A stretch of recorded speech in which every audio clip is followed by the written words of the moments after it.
Papa mummy के लिए बासी रोटी और बेटे के पास 30 करोड़ की संपत्ति। सुसाइड की ये कहानी रुला देगी आपको। माँ बाप तमाम तकलीफें सहकर अपने बच्चों को बड़ा करते हैं। ताउम्र अपने बच्चों को दिल से लगाकर उनकी हर बला को हर लेते हैं। अपने सपने और अपनी खुशियाँ कुर्बान कर बच्चों की खुशी के लिए जीते हैं। उनका सपना होता है कि उनका बच्चा बड़ा होकर अपने पैरों पर खड़ा हो और खूब पैसा कमाए। वह एक दिन बड़ा आदमी बने और उनके बुढ़ापे की लाठी बन सके। बच्चों के लिए माँ बाप अपनी सारी जमा पूंजी लगा देते हैं, लेकिन कुछ बच्चे बुढ़ापे में माँ बाप को बेसहारा छोड़ देते हैं, उन पर अत्याचार करते हैं, पर वो उफ तक नहीं करते। बुजुर्गों के साथ ज़्यादातर के कई मामले हैं जो इंसान को झकझोर कर पूछ रहे हैं कि उम्र के इस पड़ाव में उनके साथ ऐसी बेरहमी क्यों।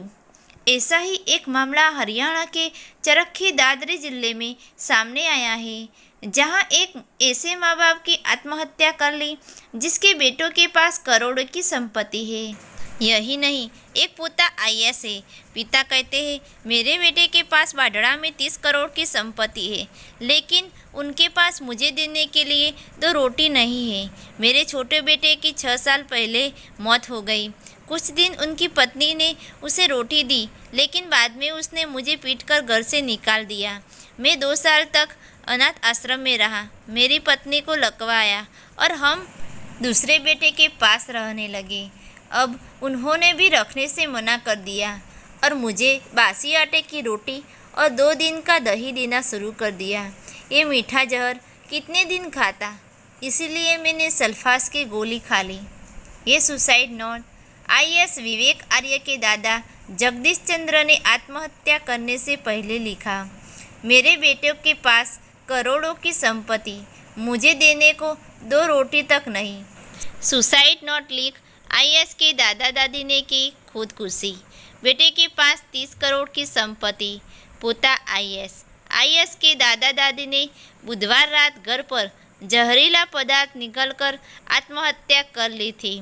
सुसाइड नोट में मृतक ने लिखा था कि मेरे बेटों के पास 30 करोड़ की संपत्ति है, लेकिन हमें देने के लिए 2 रोटी नहीं है।